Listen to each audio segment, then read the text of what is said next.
SSP Dehradun ने किया कोतवाली विकास नगर का निरीक्षण, जनता की समस्याओं का प्राथमिकता के आधार पर समाधान करने के दिए निर्देश। संपूर्ण भारत में लागू हुए नए कानूनों के अनुरूप थाने पर सभी रजिस्टरों को अद्यावधिक करने के दिए निर्देश। थाने में मौजूद अभिलेखों का निरीक्षण कर हिस्ट्री शीटरों, वांछित इनामी अपराधियों के संबंध में ली जानकारी, लंबित विवेचनाओं की ली जानकारी, विवेचनाओं को अनावश्यक रूप से लंबित न रखने के दिए निर्देश। विभिन्न पोर्टलों के माध्यम से प्राप्त होने वाली प्रार्थना पत्रों, शिकायतों के समयबद्ध निस्तारण के दिए निर्देश। आज दिनांक 30 सितंबर 2024 को एसएसपी देहरादून द्वारा कोतवाली विकास नगर का निरीक्षण किया गया।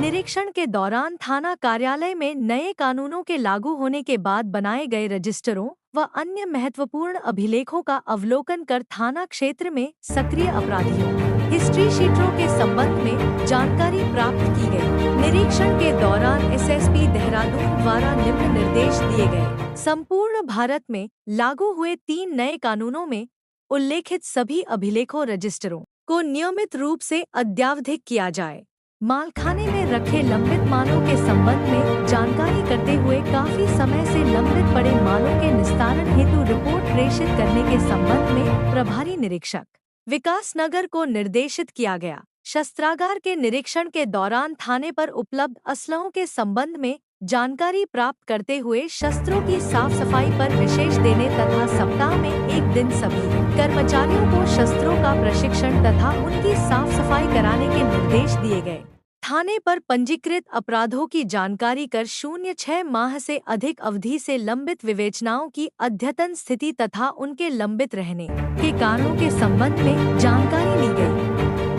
लंबित विवेचनाओं के त्वरित निस्तारण के लिए संबंधित क्षेत्राधिकारी को साप्ताहिक रूप से उनकी समीक्षा करने तथा उनका त्वरित निस्तारण करने के निर्देश दिए गए। थाना कार्यालय के कंप्यूटर कक्ष निरीक्षण के दौरान सीसीटीएनएस के संबंध में सभी अधिकारी व कर्मचारी गणों को उक्त सॉफ्टवेयर में निरंतर रूप से कार्य किए जाने हेतु निर्देशित किया गया। इसके अतिरिक्त सीएम हेल्पलाइन 1905 पर प्राप्त होने वाली सूचनाओं के संबंध शिकायतकर्ताओं से पोर्टल के माध्यम से वार्ता कर शिकायत का निस्तारण करने हेतु आवश्यक निर्देश दिए।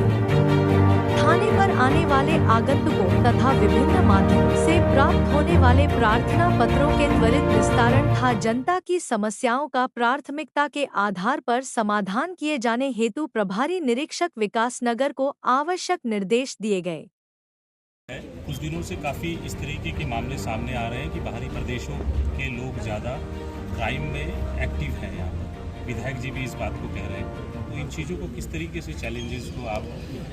देखिए, आपकी बात एकदम सही है कि जब बॉर्डर एरिया होता है और जब जिस तरह से पर्यटन की गतिविधियाँ बढ़ती हैं, लोगों का आवागमन बढ़ता है और खासकर जो भी पशुओं का देखा गया है कि इसमें थोड़ा सा अवैध अतिक्रमण फिर से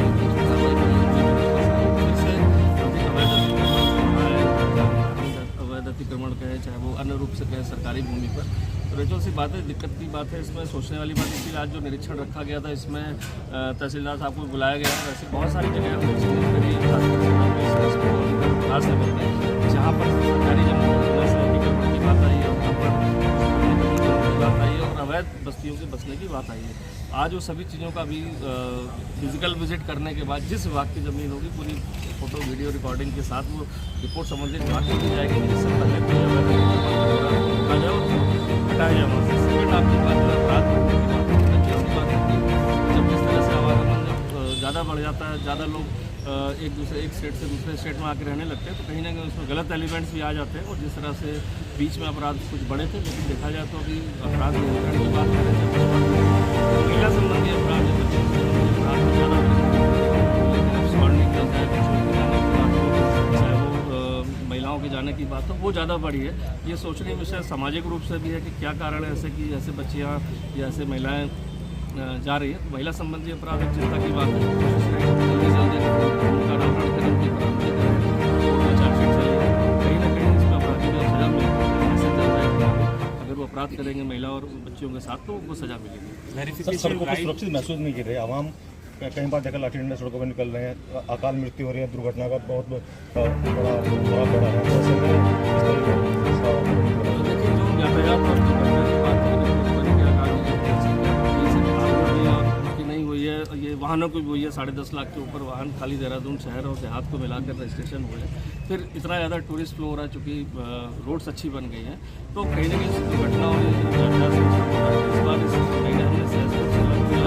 खासकर विकास नगर अलग से ट्रेन में भी, और इस बार 15 आदमी हमने इनको यातायात व्यवस्था के लिए PRD और होमगार्ड ट्रेंड वाले भेजे हैं, जो इस माह के अगले से आ जाएंगे। तो मुझे लगता है कहीं ना कहीं थोड़ा मैन पावर बढ़ाने से, थोड़ा इन्फोर्समेंट बढ़ाने से कुछ इस पर फ़र्क पड़ना चाहिए। वेरिफिकेशन ड्राइव पहले से भी चल रही है, लेकिन इस समय जैसे आपने बताया कि क्राइम में ज़्यादा इजाफा हो, तो इसको लेकर विशेष तौर पे बहुत ज़्यादा सख्ती के साथ क्या ये ड्राइव वगैरह इस पर काम किया जाएगा? ये देखिए, जो